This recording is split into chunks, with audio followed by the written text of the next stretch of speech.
The first one is something we actually already spoke about. We'll just mention it here briefly. And that is, of course, supply and demand. Supply and demand. That kind of speaks for itself. I think you already know what that is. So we'll just let that sit there. Supply and demand, I think you already know what that is, obviously.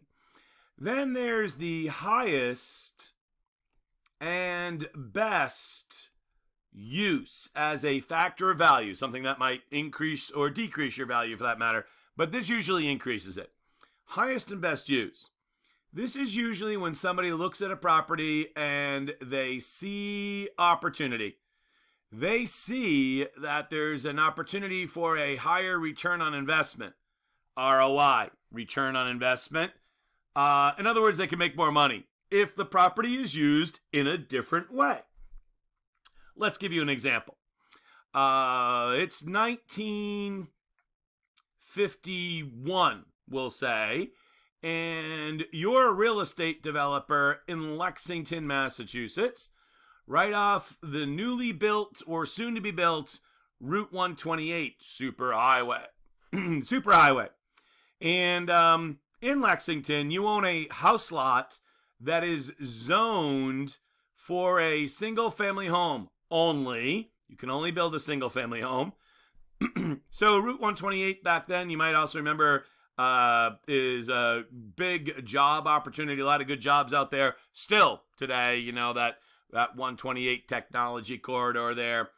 And so what you do with this Lexington house lot is you build a ranch home style of 1,250 square feet, because that makes economic sense in 1951. Now, flash forward to 2021. Sorry, lost my voice. 2021, 70 years later, you're still in Lexington. You're still a real estate developer. Lexington is still off of Route 128, but now they call it 95. There's still a lot of good jobs out there, high-paying jobs. And the house lot that you own is where this little ranch is, and it's still zoned as a single-family home. So, let me ask you, what do you do with this cute little ranch house that is now 70 years old in Lexington, or any number of other those towns out on the 128 belt, Newton, Framingham, Framingham's a little farther west, but you get the idea. Needham, Dedham. What do you do with that thing? You build an addition? That was a good idea. That's a good idea. Make it into a two-family? You can't do that because the zoning only allows for a single family. Build an addition was a good idea. Maybe like make it from a one-story to a two-story. You do see that out there quite a bit. The other option, the highest and best opportunity here or use, is to tear it down, sadly, and build a McMansion, right? That's the better option. Build a McMansion for 4,500 square feet. Why? Because that's going to bring you more money. That's the bigger opportunity. That cute little ranch house, that was nice, but 70 years, boom, tear it down, and you plop in, boom, a big McMansion. Shoehorn that puppy in there to that housing lot so it takes up the entire footprint of the housing lot. Come real close to the boundary with the other properties. Jack, why does the town let you do that? Shouldn't we preserve these old houses? Well, the town will let you do that. Anyone figure out why? Why? Because they get more tax revenue. The McMansion is going to have a higher assessed value, and therefore they get more tax revenue from it. So the town actually likes you to do this. They make more money. And some of these towns, I think it might be Needham. Allow you to build very close to the property line so you can squeeze in as much McMansion as you possibly can. But that's how they pay for those school departments and the police and the fire and all those local services, through the higher taxes from these McMansion things. It doesn't mean it's attractive or visually appealing or architecturally appealing, but it makes more money. If this kind of sounds like that old Joni Mitchell song, what does she say there? Big yellow taxi. How's that song go? Pay paradise and put up a parking lot. Yeah, it kind of sounds like that a little bit. There's a little bit to that. And you see this with commercial property too. There's a farm stand. It was a good idea when it was a dusty crossroads. Now it's a busy suburban intersection. So bye-bye farm stand. Hello Starbucks. It happens everywhere. And there's really nothing wrong with it. It's the American way, right? And to maximize the value. The market demands it, and people will provide and satisfy that market demand. Our next factor of value will be conformity. Conformity is all about keeping in mind the context of what is going on in the overall area. You should always be asking yourself, will the overall use of the area or neighborhood stay the same? And that's a really good question to be asking yourself as you're valuing a piece of property. I live here in your boring suburb, and a lot of things don't change here in your boring suburbs. It's going to be the same pretty much all the time. But you especially see this change of use in cities, and you also see it where places have been rezoned, where the government has changed the rules about what you're allowed to do with your property. And we'll talk about zoning in a much more detailed look in a different part of class. But when they change the rules, then the use of the area might change. One of the classic places that I've seen this happen, for instance, is in Andrew Square. Some of you might know where that is. That's part of South Boston. And there was a stretch of road there, Old Colony Avenue, I think it was, that it used to be a bunch of auto body shops and welding shops and, taxi stands. Not very glamorous little places, small little 1 or 2 story buildings along this stretch. And what happened is the real estate in the seaport got really expensive. And then the city rezoned this section of Old Colony Avenue, I think. I always want to say Boulevard, but I think it's actually Avenue. And when they rezoned it, they allowed for mixed use rather than just the small industrial use. And basically they allowed for housing to be built. And what happened is that a lot of these little auto body shops and stuff like that got purchased in order to tear them down and build a 3 or 4 or 5 story apartment building. Because Andrew Square is near the Red Line T stop, and it's a fairly short T ride into the seaport. So as soon as the zoning happened, a lot of those places went bye-bye, and they built apartments.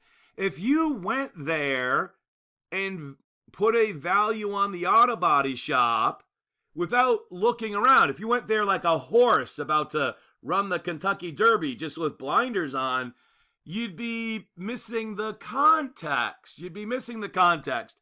You would see that was going to be a change in conformity and that the use is going to change. And if you put the value on the auto body shop as an auto body shop, you'd be missing out because there'd be a whole mess of value in actually, it's probably much more value as a redevelopment opportunity, not as an auto body shop. Someone's going to buy that, get a permit, tear it down, and, as I said, build a 3 or 4 story apartment building. Market forces and rezoning, a lot of times that's where you see change like this, conformity. All right, the next one is plottage. Plottage is a lot like Monopoly. It's a lot like playing Monopoly. Plottage is a benefit. And it's usually achieved through assembly, or sometimes on the exam they might say assemblage. Same thing. That is going to be the process.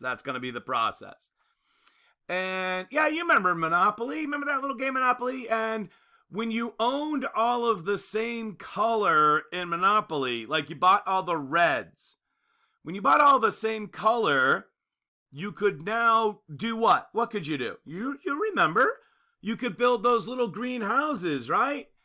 No, pink houses. That's the John Mellencamp song. You could build the little greenhouses, and the bigger hotels. You could build something bigger and better. Not a big John Mellencamp fan to begin with. Yeah, that Pink Houses song, I guess, is all right. But anyways, they're greenhouses for Monopoly. And the same thing occurs in real life. Let's just take a city block. Let's take a city block. Here it is here. This is a city block. And let's say that it's owned by 4 different owners. And collectively, the value of the properties are $6 million, we'll say, when there's 4 separate owners. Now, if somebody comes along and buys out all of the owners, so now there's just one owner for all 4 parcels, the entire city block. You'll remember the prior value is $6 million. Nothing else has changed. Only the ownership has changed. Well, then theoretically, this is going to be worth more. Let's just say $8 million. And of course, that's a $2 million plottage benefit. Ooh, that sounds like a good test question. But why? Why? Because just like in Monopoly, you can now, as a one owner, you've monopolized this city block. Just like in Monopoly, you can do something bigger and better with that the 4 separate owners couldn't do. You can now build an office tower, or a CVS with a drive-through, or a strip mall, or whatever that the other 4 separate owners couldn't do.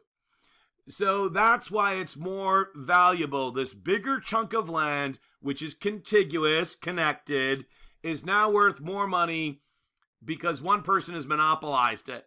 Ah, there you go. Plottage benefit. Remember, assemblage or assembly is the process.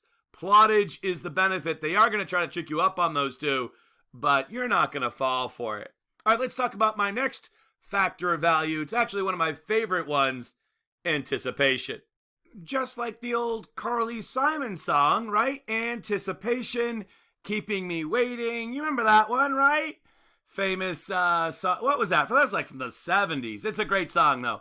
Anticipation. Anticipate. I won't sing it for you. I don't. Yeah, right. It's okay. Keeping me waiting. Remember that? All right. So what is anticipation? Anticipation is a loss or gain in value due to, I'm going to run out of space here, a future event. A future event. It hasn't happened yet. It's a loss or gain. So if it's good news, the market will go up. If it's bad news, the market will go down. Either one. And this news happens before the actual event happens. That's very important. So it could be just gossip about a certain thing. It could be news stories about a certain thing. But most certainly there is some type of belief that something is going to happen and that will move the market. So in anticipation of that, the market moves before the actual event because you want to be ahead of events when you're investing, right? This is kind of how the stock market works, very much so. In real estate, probably the biggest anticipatory impact upon value over the last 150 something years has probably been railroads. The announcement that the railroad is going to come to your small town in Colorado or Nebraska or someplace like that. Of course, when they make the announcement, it's going to probably take a year or two before the actual railroad gets there, right? That means that as soon as they make the announcement, the values in that small little town go way up before the railroad actually opens or operates.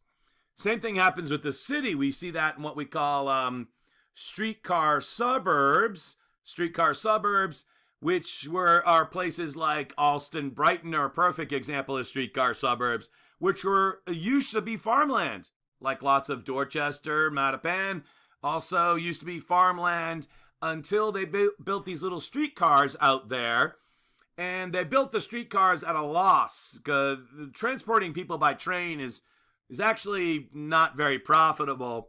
But when you're transporting them out to land you own, and then you can either sell them that land or rent them that land, then operating the streetcar makes a lot more sense. And as the streetcar got announced that it was going to serve your area, values went up. You get the idea. There's a lot of different things like this. Remember that Bruce Springsteen talking about music? Remember that Bruce Springsteen song where he sits the kid on the knee and drives around the town? That's that depressing Bruce Springsteen. Well, they're all depressing. Most of them are. I'm not a big Bruce Springsteen fan either. And he's driving around, the factory's closing down and the jobs aren't coming back, and this is your hometown or whatever. Yeah, same idea. Now, it doesn't have to be bad news either. It could be good news, like a big company is coming to your town. How about Amazon? Amazon is coming to your maybe Amazon makes an announcement that they're coming to Queens, which is part of New York City, and maybe they're going to come and bring 25,000 jobs to Queens. Wow, that is probably going to drive up values. And it did. When Amazon made that announcement a couple of years back, it did drive up values. And people are paying more money for properties in that general area because Amazon was coming, and they figured, well, I might as well buy this building, fix it up, and rent it out to the new Amazon people who will pay me a lot of money for the rent. And that was going to sound like a really good business plan until it didn't happen, and effectively Amazon changed their mind, and the market went back down again. Yeah, so sometimes when you're playing that anticipation game, it keeps you waiting, right? Hence the Carly Simon song analogy. And like the Green Line extension, some of you might be aware of the Green Line extension. That thing was supposed to be built by now, built and done, but it's taking the government a really long time to do it. So people have actually already been paying more money for properties along the Green Line extension for years now, and in anticipation that at some point the Green Line thing will actually open, and it does look like they're going to get it done at this point. They've made a lot of progress at this point. It'll probably open soon. But soon you'll be able to walk out of your condo somewhere in Somerville and get on a train and take it all the way to downtown Boston. One train, a one-seat ride is what they call it. And that's huge for Somerville. And people are already paying more for those properties in anticipation of the Green Line opening, which hopefully will be in the next year or so, I hope. All right, let's go on to the next one. All right, so the next one is going to be the economic life cycle. So you got to be kind of aware, if you can be, that obviously economic life cycles go up and down, right? We have cyclical economics. I think you're already aware of that. We have good times and bad times. I'll tell you the story about the donkey in a second. It's coming up in a moment. Here's the test question that I think you might see on this topic here. You should be aware that the economic life for many structures ends first, and that the physical life of a structure very often continues on and gets, there's an E in there somewhere, gets repurposed, right? You see a lot of buildings that were built for one thing and now used for another. And now, hence the story about the donkey. So a perfect example of this would be a ghost town. Most of your ghost towns they weren't out in the western part of the country. They weren't built as a ghost town. It was almost all of them were built for mining. They were a mining town. And when the mine went bust, then everyone left and left the buildings behind, and then it became a ghost town. But originally it was a mining town. And that is the story of this place that I went to with my family called Oatman, Arizona. Went to Oatman, Arizona a couple of years ago. We drove from the Grand Canyon to Los Angeles and tried kind of a boring ride. So we stopped in this ghost town place, and it was a real mining town at one time. It closed down like in 1940 or something. And for the next 20 or so years, it was effectively a ghost town. And I mean like really a ghost town, like nobody lived there.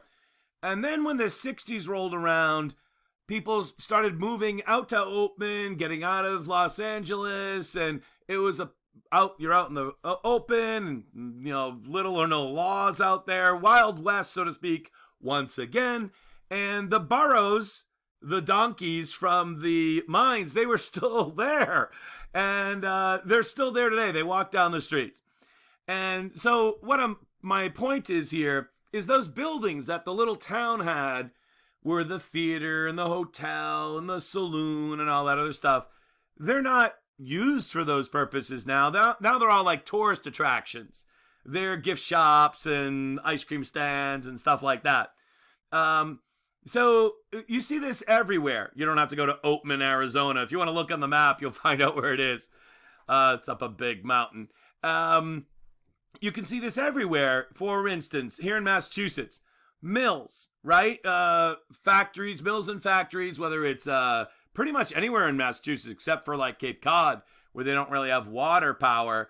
But Fall River, Boston, Lawrence, Holyoke, Pittsfield, all of those places, and everywhere in between, even smaller towns like Plymouth, we all have these industrial buildings that were originally built for woolen mills or whatever.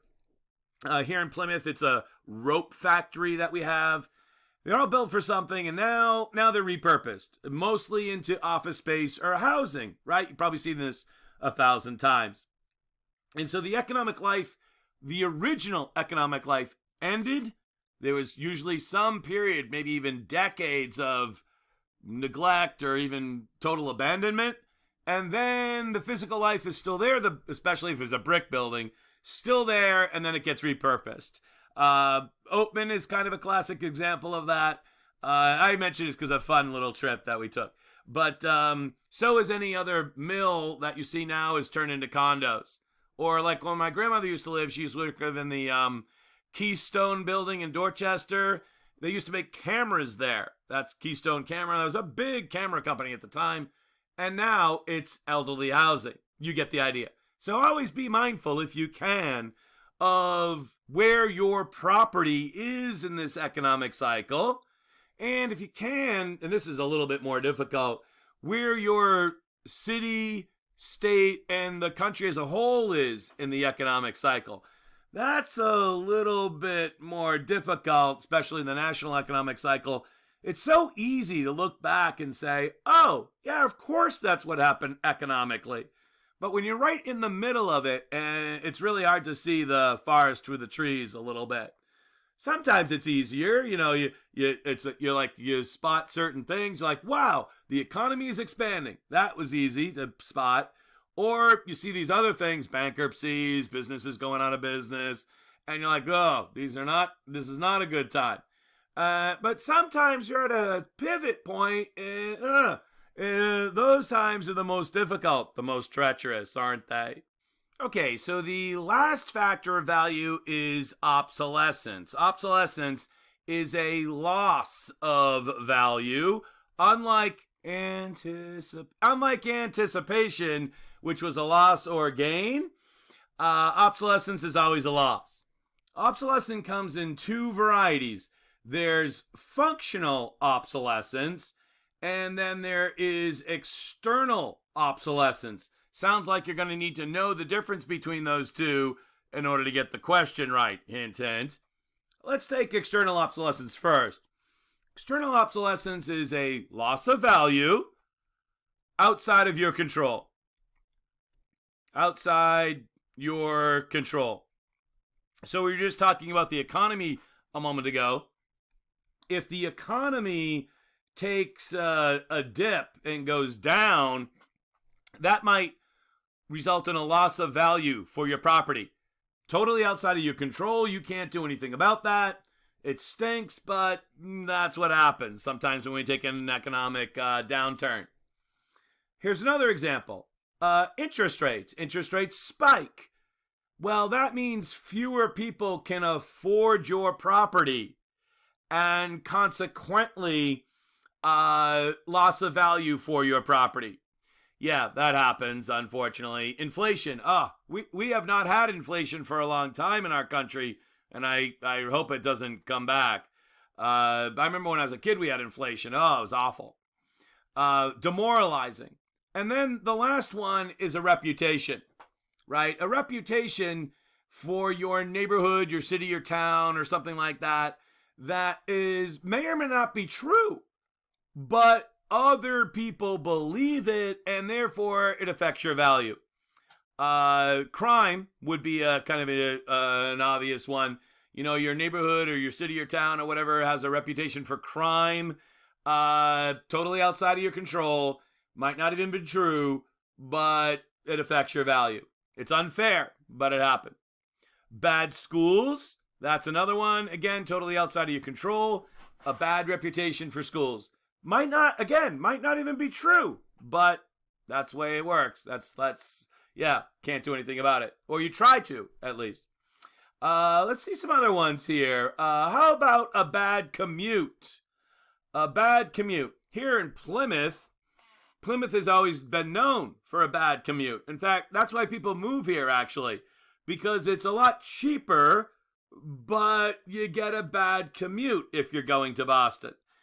That's always been the trade-off for Plymouth. Now, things have changed. Who knows if it's going to go back to normal or what that new normal will be. But right now, to drive to Boston from my house is 50 minutes.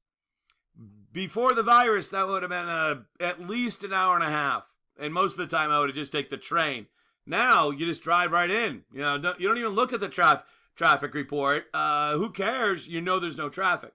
So these things can change, and the traffic will probably come back at some point, I'm guessing. Depending upon when you're watching this video, you might be like, oh, it's back. But right now, it's not. How about pollution? That's another one that's totally out of your control, or at least a reputation for it. I remember when they moved that movie Civil Action up in Woburn. Some of you, if you ever haven't seen it, Civil Action, John Travolta, and it was about this small neighborhood in Woburn where there was a cancer cluster where a lot of kids got cancer. Horrific. And then they made the movie, and it really hurt the property values in Woburn because people thought that it was the whole town of Woburn, which is a fairly large area, but really it was only in this one small neighborhood where this awful, awful, awful thing happened.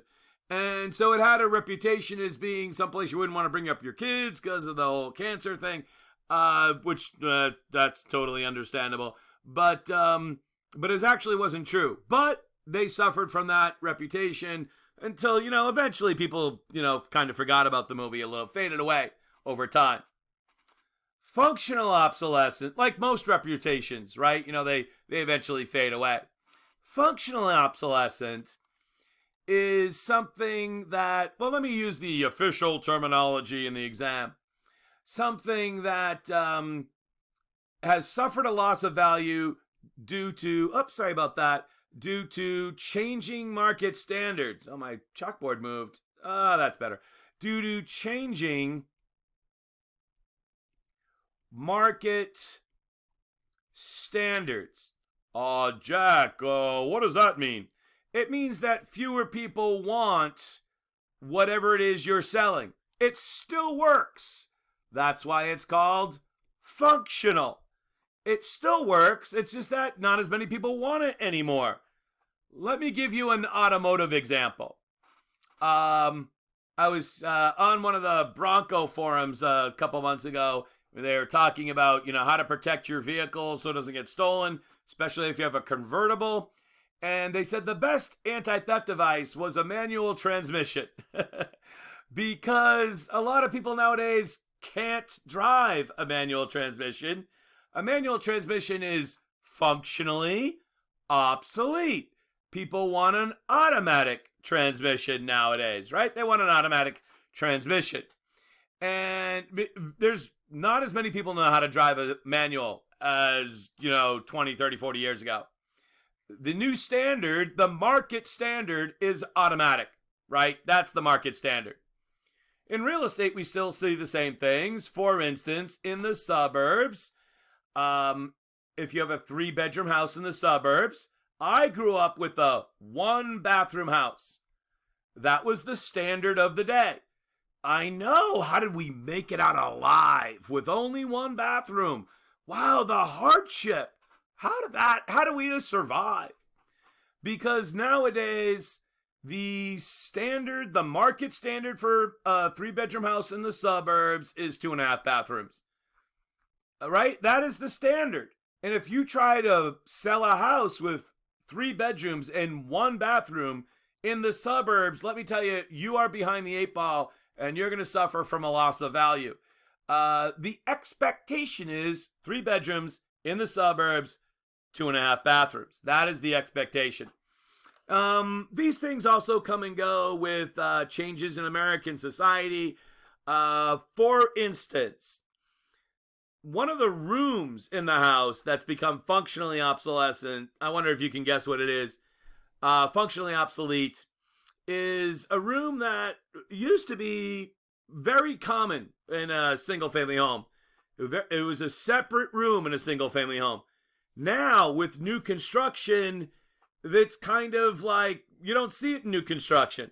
It's functionally obsolete, and they've eliminated it for the most part in new homes.